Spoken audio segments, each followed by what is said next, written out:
Good morning. It is Tuesday, the 2nd of June. I'm Maeve McMahon, and this is Europe Today, your morning hit of European news and analysis, live here on Euronews. Coming up, after talks last night, EU institutions reached a deal on what could become the bloc's toughest migration rules to date. Known as the so-called Returns Directive, the regulation would expand deportation powers for member states. Some fear Brussels is adopting elements of the US approach to migration enforcement. By the way, on the trade front, MEPs on the European Parliament's Trade Committee will be voting today on the Turnberry Tariff Agreement covering transatlantic business. Valued at $1.68 trillion, the vote is expected to pave the way for final ratification and implementation of the much-debated deal.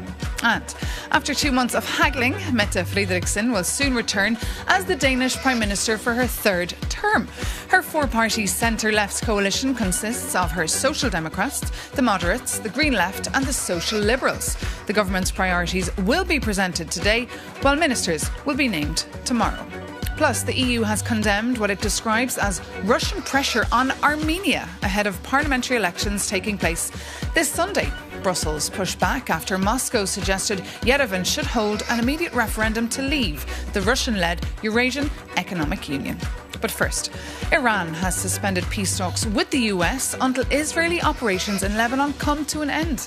In response, Donald Trump now says that Hezbollah and Israel have agreed to de-escalation to scale back fighting.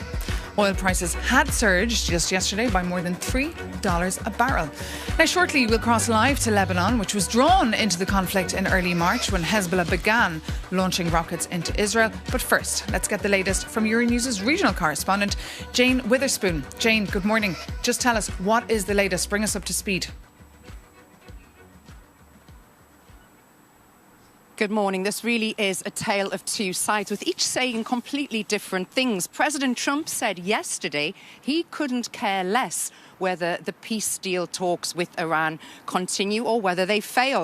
That said, he still is playing mediator of sorts and peacemaker of sorts. He announced that he has spoken to Hezbollah via intermediaries and secured an agreement that it would not attack Israel. He did, of course, take to his Truth Social and he wrote, "I had a very productive call with Prime Minister Bibi Netanyahu of Israel, and there will be no troops going to Beirut, and any troops that are on their way have already been turned back." Jane, is this just tactics, though? Could we really see more escalation?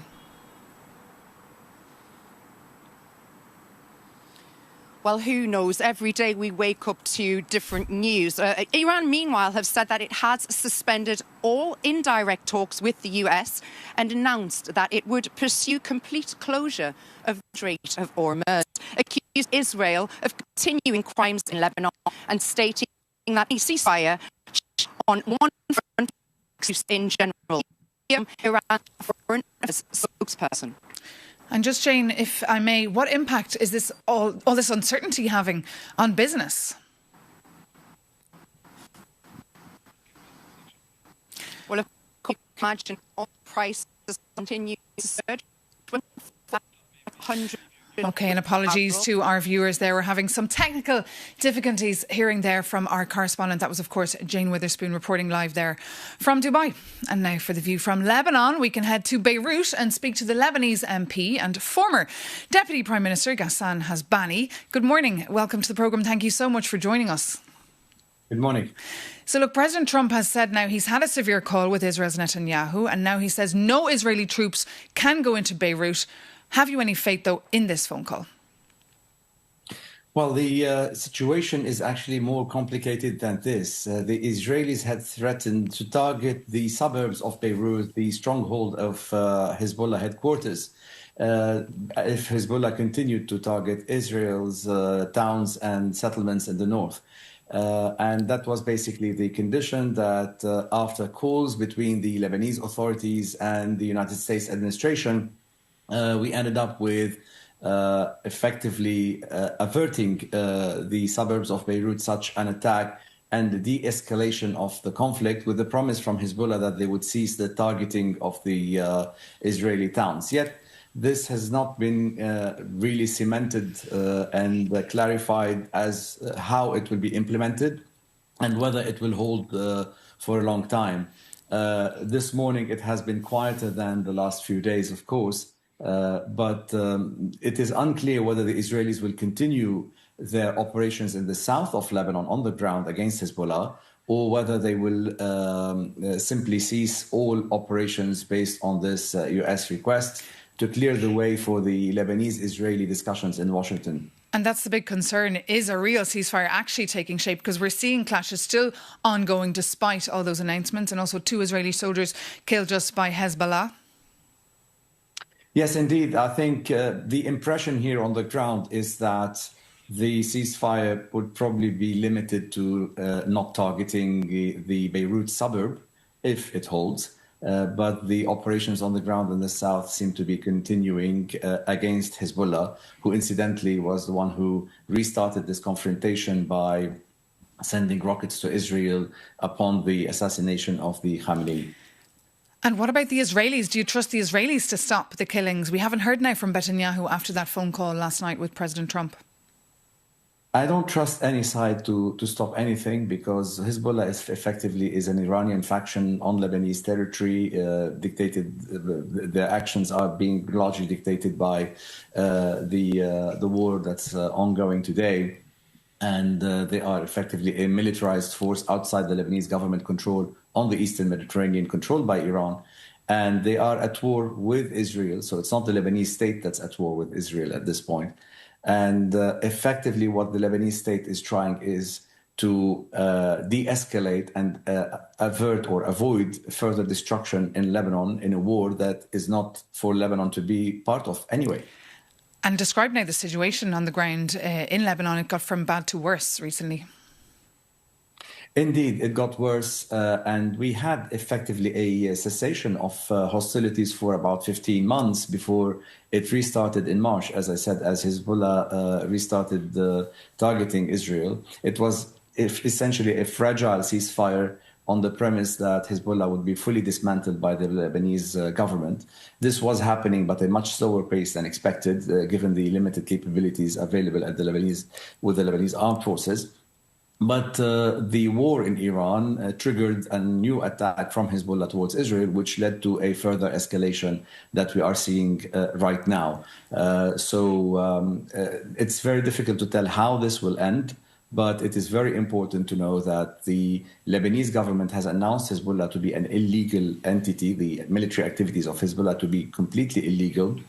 And today it is about how can the Lebanese government control all of its territory and establish its sovereignty with the help of its supporting countries, and to control the decision on war and peace, so that we can avoid such a situation happening in the future where militarized factions on Lebanese territory can pull the trigger at any point in time and drag Lebanon into a war with Israel again. And on that point, do you feel supported on the international stage, or do you feel completely isolated? No, right now there's great support, particularly coming from the United States administration. We rarely have this kind of attention at the highest possible level, which is the president in this instance. We have the support of the European Union and the European countries individually to bring about stability and peace to Lebanon, and to control any activities on Lebanese territory by the Lebanese government, so that the country can recover, we can reconstruct what was destroyed, and we can exit from an economic and financial crisis that we have been struggling with for many years, even before the conflict started. But as you said earlier, you do not trust the Israelis at this point. What do you think their end game is here with their military incursion? I do not trust neither the Israelis nor the Iranians to stop this conflict until there is a clear resolution to the arms outside the Lebanese government control.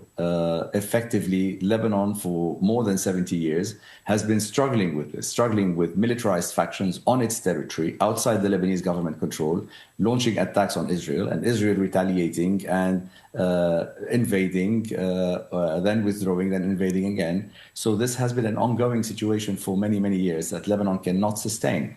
So basically, what we need to have is stability in Lebanon, and the Lebanese government in full control of its territory, so that it would be part of the international law and protected by international law. OK, Mr. Hasbani, thank you so much for taking the time out this morning to speak to us here live on Europe Today. Now, moving on, the EU Council and the EU Parliament has rubber-stamped a controversial law to speed up the return of migrants that have no right to stay in Europe and set up so-called return hubs. Those in favour say it's a smart way to manage migration ahead of big elections in France and Italy next year.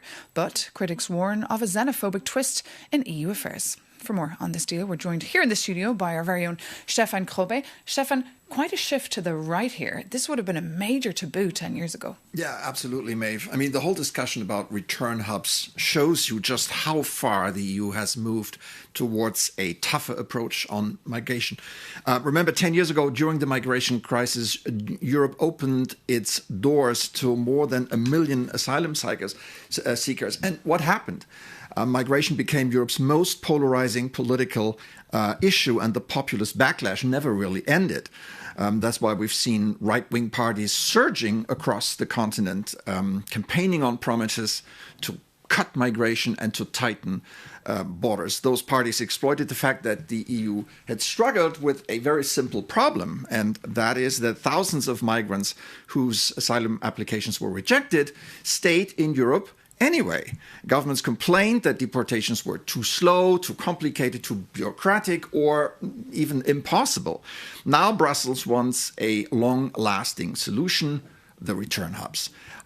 Just a few years ago, just a proposal would have been politically unthinkable in this town, as you alluded to. But today it has become a part of a much broader shift in European migration policy. The message is no longer simply welcome, but control. The EU has strengthened border controls, expanded the powers of Frontex, and signed migration deals with countries outside the EU. And Europe increasingly focused on deterrence rather than reception. So return hubs may be the clearest symbol yet of that transformation, Maeve. OK, Stefan Krobe, thank you so much for that update. And now for the view from the European Parliament.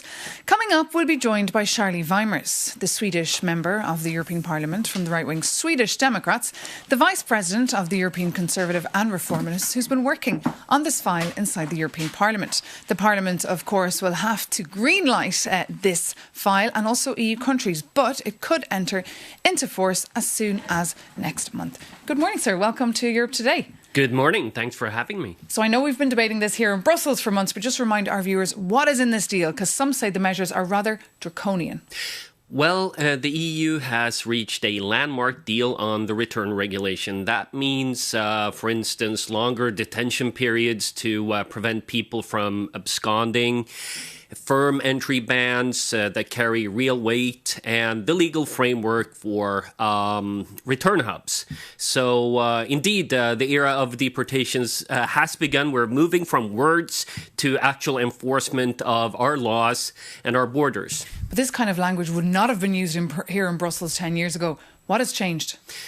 Reality has kicked in, and everyone sees that mass uncontrolled migration cannot continue, and people demand answers to how we are going to take back control over the migration policy. And remember, 1 out of 5 with a final return decision is going home today. Hundreds of thousands of people are going into the shadows every year in Europe, and that needs to stop. But the mass migration crisis, if you like, was in 2016. In 2026, the picture is very different, and the numbers of irregular migration are gone down, if you look at the Frontex figures. Well, they have gone down since 2015. That was a very extreme year.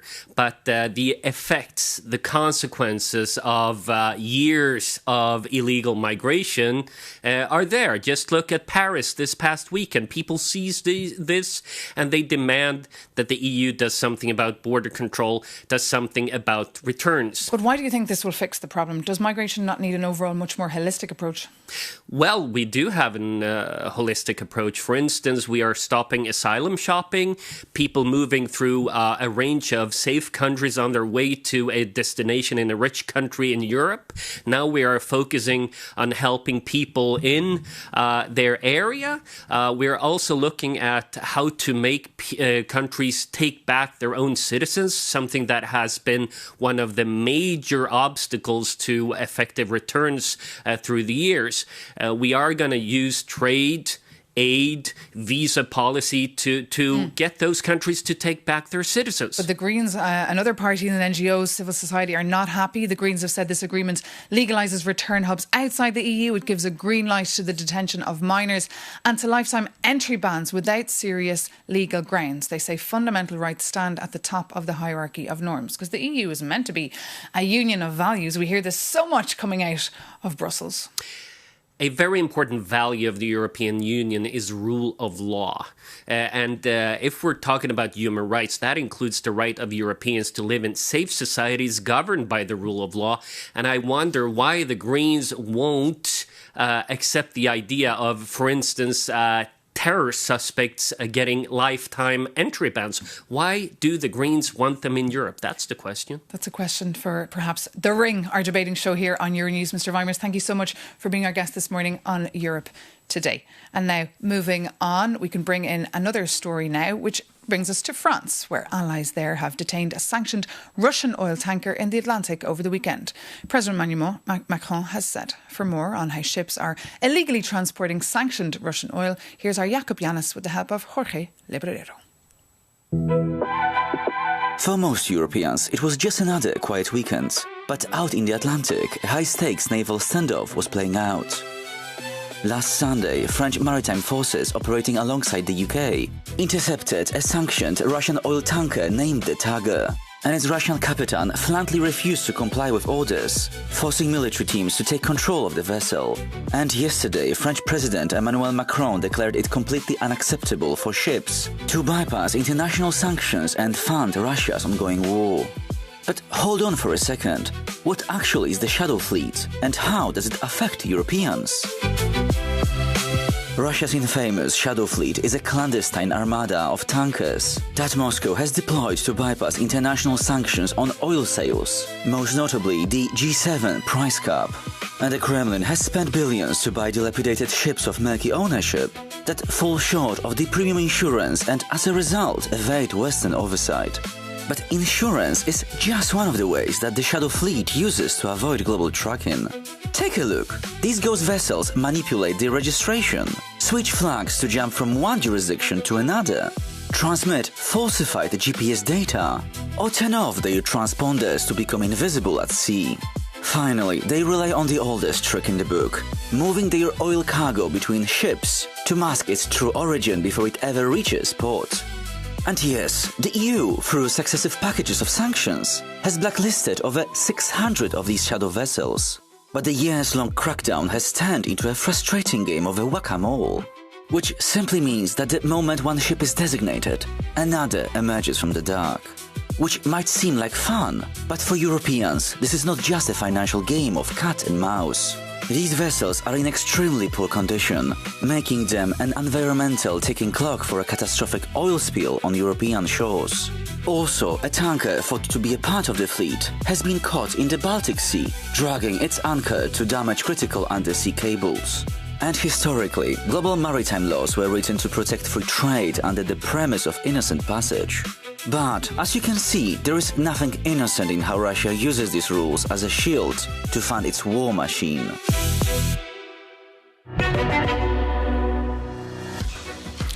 And with that, we can bring this edition of Europe Today to an end. If you'd like to share your view with us on any of the stories we're covering for you this morning, do reach out. europetoday@euronews.com is our email address.